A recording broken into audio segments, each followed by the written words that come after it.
سلامونه پښتنه مینه درنو ملګرو په دې هیله چې تاسو به ټول ښه اوسئ.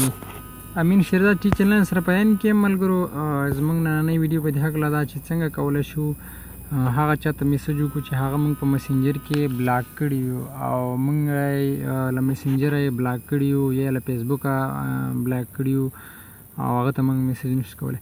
نو زه تاسو ته نننۍ طریقه ښیم ملګرو او ویډیو را سره تر پایه وګورئ. په دغه طریقې سره تاسو کولی شئ چې چا بلاک کړي هغه ته میسج کولی شئ. که تاسو زما چینل نه سبسکرایب کړی تر اوسه پورې سبسکرایب یې کړئ او ورسره دغه د بیل آیکن هم ووهئ تر څو پورې د هرې ویډیو نه تاسو خبر اوسیږئ. نو ملګرو راځو ویډیو شروع کړو. ګورئ دلته زه یو چا بلاک کړی یم چې زه تاسو ته هغه وښیم. ګوره د حیا خان په نامه زه دغه کس بلاک کړی یم. نو ګوره زه دلته میسج نشم کولی. ګوره لاندې لیکلی دی you cannot reply to this conversation learn on more. مطلب زه بلاک کړی یم او زه ورته میسج نشم کولی. نو دا خو زما اختیار کې نه شوله اوسه ځکه زه هغه بلاک کړی یم. نو زه تاسو ته یو طریقه ښیم تاسو به همدغه طریقه اپلای کړئ او تاسو کولی شئ چې بیا ورته میسج وکړئ. لومړی به راشئ پلی سټور ته او پلی سټور نه به فیسبوک لایټ انسټال کړئ. په فیسبوک کې او په مسنجر کې نشئ کولی دا طریقه. نو فیسبوک لایټ به انسټال کړئ. فیسبوک لایټ که چاته معلوم نه وي زه ته اوس ښیم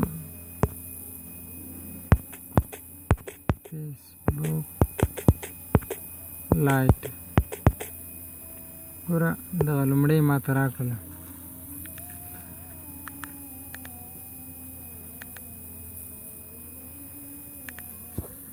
ګوره دا ما دلته انسټال کړی ده ښه او اپډیټ غواړي خو څه اپډیټ یې اړتیا نشته. نو تاسو انسټال کړئ فیسبوک لایټ او بیا به راشئ همدا به اوپن کړئ.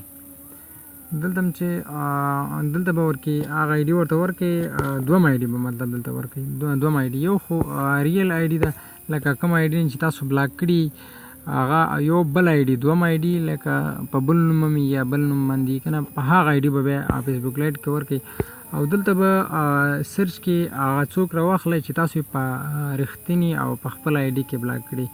نو سرچ کې به یې راوالی هر کله چې سرچ یې راواخیستلو او دلته ګورئ هماغه کس دی حیا خان دی چې کوم په هغه خپل شخصي آی ډي کې له منځه وړی یم. ګوره زه به اوس دلته یو میسج وکړم د دې بلې آی ډي نه او ده چې هر وخت یې وکتلو زما میسج ګوره دا چې یو میسج به دلته ورته وکړئ بیا به دغه ګوره دغه درې نقطه دا فیسبوک لایټ کې ګوره دا درې نقطې ده په دې به کلیک وکړئ. په دې چې کلیک وکړو ګوره دلته لاندې دې کې بیا دا برش راوالم دا ګوره دا اډ فرینډس دی لیکلی دی. په دې به کلیک وکړئ اډ فرینډس. په دې هم چې کلیک وکړو دلته به هغه خپل آی ډي شخصا خپل آی ډي چې تاسو پکې بلاک کړي هغه آی ډي به پکې سرچ کړئ. نو زه په دغه خپل آی ډي کې بلاک کړی یم همدا مې انتخاب کړله او بیا دا لاندې نیکسټ. اوس دلته ګوره یو ګروپي شکل جوړ شو. لاندې ګوره ما ته راکړی ټایپ ا میسج. په دې به زه یو میسج ورته ولیکم چې سلام مې ولیکلو. ګورئ بره یو ګروپ جوړ شو. دا دی ګوره ما خپله شخصي آی ډي ته دا د میسج راغلو چې سلام. زه دلته یو ګروپ کې دی واچولم او اوس به زه دغه ګروپ کې دا خپل ځان بیرته ورنه وباسم. ګوره په همدې ګروپ کې مې ځان ورنه وایستلو او دا به اوکې کې لکه دا ګروپ ما پرېښو بس صرف یو سلام مې وکړو نور لاړم. دلته ګوره دا دی. اوس ګوره زه دلته ګروپ کې اډ کړم په خپله صحیح آی ډي کې او دلته اوس چې سلام ولیږم نو هغه بل کس چا چې زه بلاک کړی یم هغه ما سره اوس ډایرکټ په دغه ګروپ له طریقې ما ته میسج کولی شي او د ګروپ له طریقې چې هغه څه چې پاتې هغه زه ورته ووایم یا څه کار م ورسره او ورسره خبره خلاصه کړئ. نو دلته بیا نه مشکل نشته دی صرف فقط ګروپ جوړ کړئ مطلب هماغه خپل نوم درته راښلي هغه چا چې بلاک کړی دی هماغه نوم درته راښلي او نور ورته بېغمه میسج کوئ.